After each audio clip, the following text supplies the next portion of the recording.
القادر trust کی جو trust dead ہے وہ ہم آپ کے سامنے رکھتے ہیں کہ القادر ٹرسٹ کی جو ٹرسٹ ڈیڈ ہے جس کے اوپر وہ چل رہا ہے اور رجسٹر ہوا ہے، اس کے بنیادی طور پر دو ٹرسٹیز ہیں، عمران خان صاحب اور ان کی اہلیہ بشرا بی بی صاحبہ، اور ان کے علاوہ اس کا ایک بورڈ ہے جو اس کو سنبھال رہا ہے. جی، دو ٹرسٹیز ہیں. خان صاحب اور بیگم صاحبہ کا جو کردار ہے وہ بطور ٹرسٹی ہے، اور اس کی ڈے ٹو ڈے ایڈمنسٹریشن کے اندر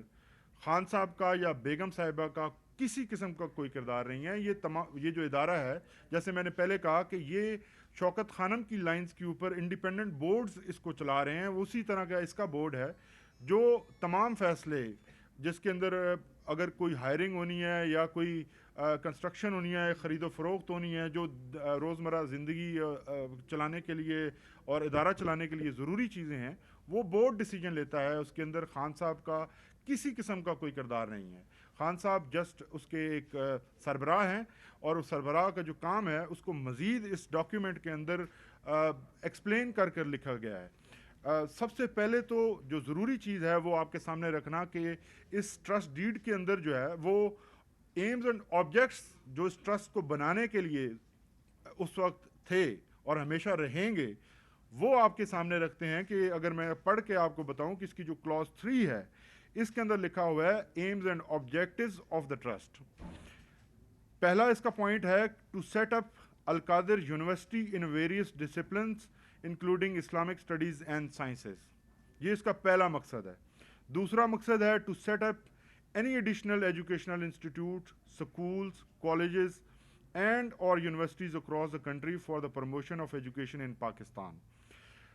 تیسرا اس کا پوائنٹ ہے کہ to provide quality education to all sections of the society regardless of the caste, creed, race, religion اور فائنینشیل اسٹینڈنگس. تو یہ بریفلی اس کی ایمز اینڈ آبجیکٹس ہیں، جس کے مطابق اس کے آگے اور بھی ہیں، میں آپ کے حوالے یہ کروں گا تفصیل کے ساتھ، آپ پڑھیے گا اور اس کو تمام جگہوں پہ بتائیے گا بھی کہ یہ ادارہ بنیادی طور پر ان لوگوں کے لیے بنایا گیا جو لوگ تعلیم سے بہرامند نہیں ہو سکتے. وہ تمام اپنی فیسز جو ہیں، غریب اور لاچار جو لوگ ہیں جن کے پاس پیسے نہیں ہیں کہ وہ مہنگی تعلیم حاصل کر سکیں. تو اس کا مقصد یہ تھا کہ ایک ایسا ادارہ بنے جو دینی تعلیم کے ساتھ ساتھ ماڈرن سائنٹیفک تعلیم بھی ایک ہی چھت کے تلے ملے. کیونکہ پاکستان کے اندر جس طرح سے آپ کو معلوم ہے کہ دینی تعلیم کے لیے الگ ایک چینل ہے، اور سائنس کی جو تعلیمات ہیں ان کے لیے اور چینل اور یونیورسٹیز اور ادارے ہیں. تو خان صاحب نے ان دونوں کو ایک ہی چھت کے تلے جو ہے وہ پرووائڈ کرنے کے لیے یہ ادارہ قائم کیا. اس کے بعد آتے ہیں کہ ٹرسٹ ڈیڈ کے اندر جو خان صاحب کے کردار ہے اور خاص طور پر جو مانیٹری معاملات ہیں اس کے بارے میں کیا لکھا گیا ہے. اور یہ مانیٹری معاملات کے بارے میں جو اس ٹرسٹ ڈیڈ کے اندر لکھا گیا ہے، یہ بالکل اسی طرح کی کا سٹیٹس ہے جو کہ خان صاحب، شوکت خانم اور نمل اور دیگر جو ان کے ادارے ہیں اسی طرح کا سٹیٹس ہے، اور وہی ٹرمز اینڈ کنڈیشنز ہیں. یہ کوئی اس سے الگ نہیں ہے. سب سے جو بنیادی جو چیز جو آپ سب کو معلوم ہونی چاہیے اور پوری قوم کو معلوم ہونی چاہیے، وہ اس کی کلاس 10.2 کے اندر لکھا ہوا ہے the trustee shall not be entitled to receive any remuneration. یعنی کسی قسم کی کوئی تنخواہ، کوئی بینیفٹ، کوئی پرک خان صاحب یا دوسری جو ان کے بیگم صاحبہ ہیں وہ اس میں نہیں حاصل کر سکتے. تو یہ واضح کرنا بہت ضروری ہے کہ آج تک نیب کی تفتیش کے اندر بھی کسی جگہ پر کسی قسم کا بینیفٹ خان صاحب یا ان کے کسی رشتہ دار یا ان کی جو فیملی ہے انہیں نہیں ملا، اور نہ اس قسم کا کوئی کیس ہے. نیب کا جو کیس ہے اس کے بارے میں بھی میں آپ کو آگاہ کروں گا، لیکن چونکہ یہ امپورٹنٹ ہے اس کو آج ہم نے ہائی لائٹ کرنا ہے، اس لیے آپ کے سامنے پیش ہوئے ہیں. دوسرا جو اس میں نقطہ ہے وہ بہت ہی امپورٹنٹ ہے ساتھ ہی، کہ no trust property income and اور trust property shall be paid transferred directly اور indirectly by way of profit, dividend, bonus اور otherwise to any of its trustees اور دیئر ریلیٹیوز. حالانکہ ٹرسٹیز صرف 2 ہیں، لیکن ساتھ میں یہ بھی لکھا ہوا ہے کہ ٹرسٹیز کے رشتہ داروں کو بھی کل کو اگر ان میں سے کوئی زندہ ان کی زندگی کے بعد کی جو صورتحال ہے اس کے اوپر یہ بات کی جا رہی ہے، اور اس کو سیو کیا جا رہا ہے کہ یہ جو ٹرسٹ کی جتنی پراپرٹی ہے وہ نہ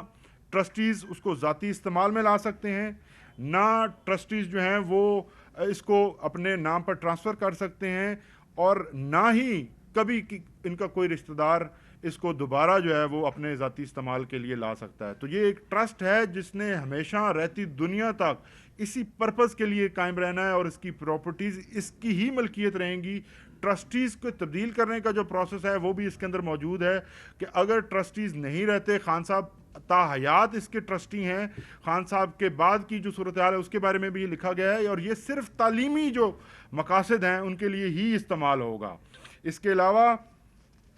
جو دیگر پوائنٹس ہیں وہ آپ کے سامنے رکھے جائیں گے، آپ کو میں یہ کاپیز جو ہیں وہ پرووائڈ کروں گا۔ اب دوسری امپورٹنٹ چیز جو ہے وہ بیریئر ٹاؤن کا اس کے اندر کردار ہے۔ اس کے لیے ضروری ہے کہ ہم آپ کو کیس کا جو بیک گراؤنڈ ہے وہ تھوڑا سا ساتھ میں بتائیں، اور اس کے بعد جو ہے بیریئر ٹاؤن کے ساتھ کن ٹرمز کے اوپر اور کیا بات کی گئی اور کیا ان کا کردار تھا اور ان سے کیا لیا گیا۔ بنیادی طور پر یہ جو کیس نیشنل کرائم ایجنسی برطانیہ کے اندر یہ تفتیش جو ہے وہ شروع کی گئی جب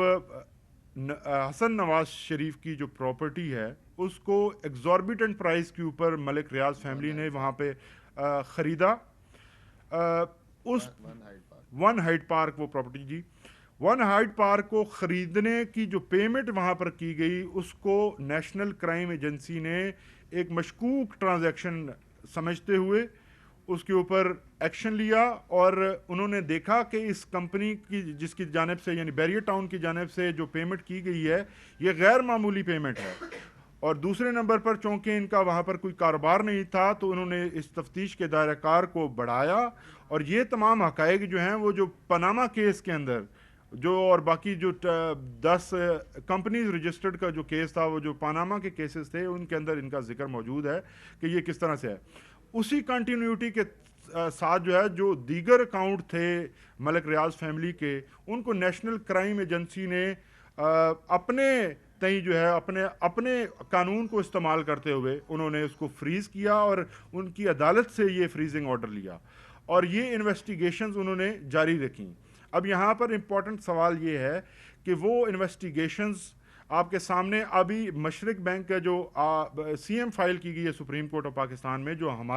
ہماری کنٹینشن ہے پہلے دن سے کہ یہ پیسہ نہ حکومت پاکستان کا تھا، نہ حکومت پاکستان نے اس کے اوپر پاکستان کے اندر یا برطانیہ کے اندر کسی قسم کی کوئی کمپلینٹ فائل کی تھی۔ یہ پیسہ ملک ریاض فیملی کی ایک پرائیویٹ ان کا اکاؤنٹس کے اندر موجود تھا، جس کو مشکوک سمجھتے ہوئے وہاں کی کرائم ایجنسی نے تفتیش کی۔ اس کے بعد ملک ریاض فیملی اور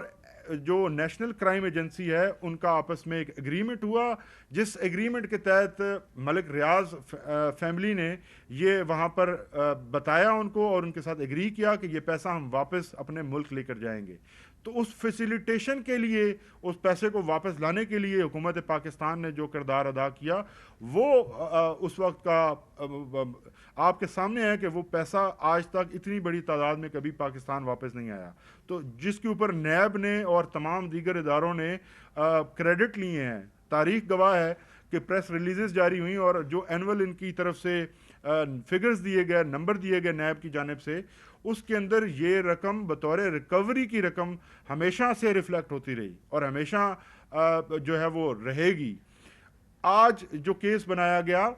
اس کیس کو آپ دیکھتے ہیں تو اس کے 2 حصے ہیں۔ اب اس رقم کی واپسی کو مشکوک بنایا جا رہا ہے اور اس کو القادر ٹرسٹ کے ساتھ جوڑا جا رہا ہے، جبکہ القادر ٹرسٹ ایک انڈیپینڈنٹ ٹرانزیکشن ہے ملک ریاض فیملی کے۔ ہم بے شک سپوکس پرسن نہیں ہیں، لیکن آپ تمام پاکستانی جانتے ہیں کہ وہ کس طرح سے خیراتی کام کرتے ہیں اور مختلف قسم کی جو چیریٹیز ہیں وہ چلا رہے ہیں۔ تو یہاں پر جو چیریٹی دی گئی خان صاحب کو وہ پیورلی چیریٹی تھی، اور چیریٹی لینا اور دینا پاکستان کے کسی قانون کے اندر جرم نہیں ہے۔ پاکستان کے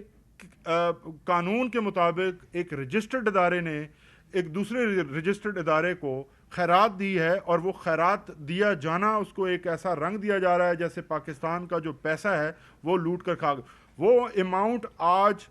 تک جو ہے وہ سپریم کورٹ کے اکاؤنٹ میں رہی. ابھی سپریم کورٹ آف پاکستان نے اس میں آرڈر بھی جاری کیا ہے کہ یہ اماؤنٹ جو ہے وہ فیڈرل گورنمنٹ کو دے دی جائے. اب جب وہ رقم حکومت پاکستان کے پاس آ گئی ہے اور اس کے بعد جو دیگر چیزیں ہیں وہ واضح ہو چکی ہیں کہ یہ کیس سرے سے ایگزسٹ ہی نہیں کرتا, اس میں جو جرم کا سوال ہے وہ پیدا ہی نہیں ہوتا. جو ڈونیشن ڈیڈ ہے, اب میں اس طرف آتا ہوں, پھر جو ہے وہ آخری جو ہمارا حصہ ہے اس کے بارے میں آپ کو سردار لطیف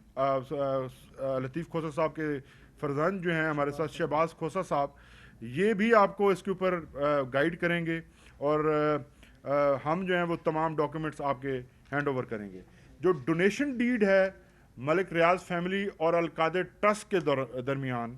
اس کی کلوز 1.8 کے اوپر آپ کو لے کے جاؤں گا جو بہت واضح ہے, جس کے اندر ٹرسٹ ڈیڈ کی اور ٹرسٹیز کا جو رول ہے اس کو دوبارہ سے حفظ ما تقدم کے طور پر دوبارہ سے لکھا گیا ہے. یہ جو ٹرمز ہیں یہ ملک ریاض فیملی کی طرف سے آئیں, جس کو القادر ٹرسٹ کی انتظامیہ نے ایز اٹ از قبول کیا, کیونکہ یہ اس میں نہ کوئی چھپانے کا عنصر تھا اور نہ ہی اس میں کوئی جرم جو ہے وہ ہو سکتا تھا. اس کی کلوز 1.8 ہے, وہ میں آپ کو پڑھ کے تھوڑا سا بتاتا ہوں کہ دا ڈونر فردر ڈکلیئرز, ڈونر مطلب بیریا town, further declares that the land and the building, facilities, infrastructure and amenities etc. completed thereon are exclusively for the benefit of the trust and for the use of objects and purposes mentioned in this agreement,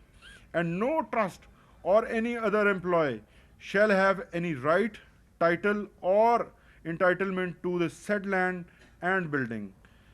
facilities, infrastructure, etc. thereon, or use the same for their own personal benefit in any manner whatsoever, nor shall the trustees and their relatives be paid, transferred directly or indirectly by way of profit, dividend, bonus, or otherwise any part of the land or building, sell the land or building infrastructure, etc. for any personal gain, provided however, یہ بھی اس میں ایک اہم شک ہے کہ اگر اس university کا کسی وجہ سے یونیورسٹی جو بنائی جا رہی تھی اگر اس کا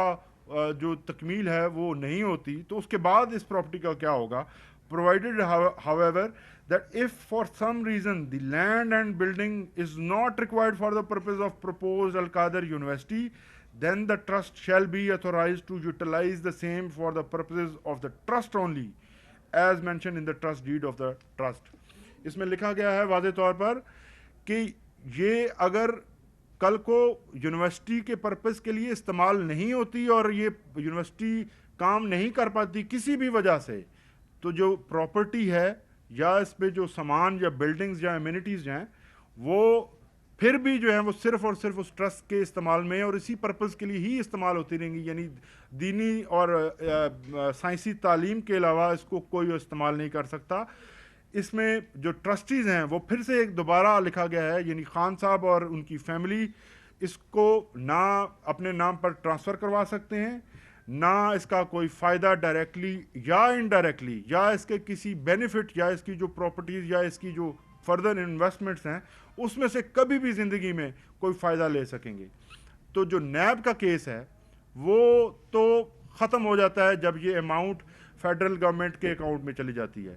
تو ہم تو سرخرو ہو جاتے ہیں. یہاں پر بنیادی ترین جو ایلیمنٹ ہے وہ ہمارے قانون کے اندر آپ سب جانتے ہیں کہ دو حصوں پر مشتمل ہوتا ہے جرم. پہلا حصہ ہے کہ جرم کے لیے آپ کا گلٹی مائنڈ یعنی منظری ہونا چاہیے, اس کے بعد آپ کو گلٹی کام کریں, یہ ایسا ایکٹ کریں. یہاں پر نہ تو منظریہ تھا, مقصد کیا تھا؟ مقصد تھا کہ ایک خیراتی ادارہ قائم کیا جائے اور دوسری طرف ایک خیرات دی جا رہی تھی. تو جو ایکٹ ہے وہ قانون کے مطابق تھا، وہ پیسہ ملک ریاض فیملی کا تھا جو کہ پاکستان کے سپریم کورٹ کے اکاؤنٹ میں آیا. اس تمام آپ نے دیکھا کہ نیشنل کرائم ایجنسی کے ڈاکیومنٹس بھی آپ کے سامنے آ گئے, اور اس کے بعد آپ کی جو مشرق بینک کی سٹیٹمنٹ ہے وہ بھی آئی کہ کس طرح سے وہ ان کے پرائیویٹ اکاؤنٹ سے سپریم کورٹ کے اکاؤنٹ میں آیا. اسی طرح اب وہ پیسہ جو سپریم کورٹ نے اپنے حکم کے ساتھ فیڈرل گورنمنٹ کو دے دیا ہے, یہ اب ثابت کرتا ہے کہ عمران خان نے نہ تو وہ پیسہ کھایا ہے, 190 ملین روپیز جو ہیں وہ اسی جگہ پر موجود تھے, اور نہ ہی کسی قسم کا بینیفٹ ان کو دیا ہے. یہاں پر بینیفٹ کا سوال ہی پیدا نہیں ہوتا, اور یہ اتنا بڑا جو کیس ہے وہ خان صاحب کی کریڈیبلٹی کو ختم کرنے کے لیے, اور پاکستان کے اتنے بڑے ادارے جس میں شوکت خانم اور نمل جیسے ادارے, خیراتی ادارے جن کی دنیا مثالیں دیتی ہیں, ان اداروں کو اور خان صاحب کی کریڈیبلٹی کو خراب کرنے کے لیے یہ کیسز بنائے گئے ہیں. مقصد پولیٹیکل گولز حاصل کرنا ہے, لیکن ہم ریکویسٹ کرتے ہیں کہ یہ جو ادارے ہیں یہ عام عوام کے لیے ادارے ہیں, ان کو خدا کا واسطہ ہے آپ ان کو جو ہے وہ کسی طرح سے بھی اس طرح نقصان نہ پہنچائیں, کیونکہ یہ نقصان عام پبلک کا نقصان ہے, عام عوام کا نقصان ہے.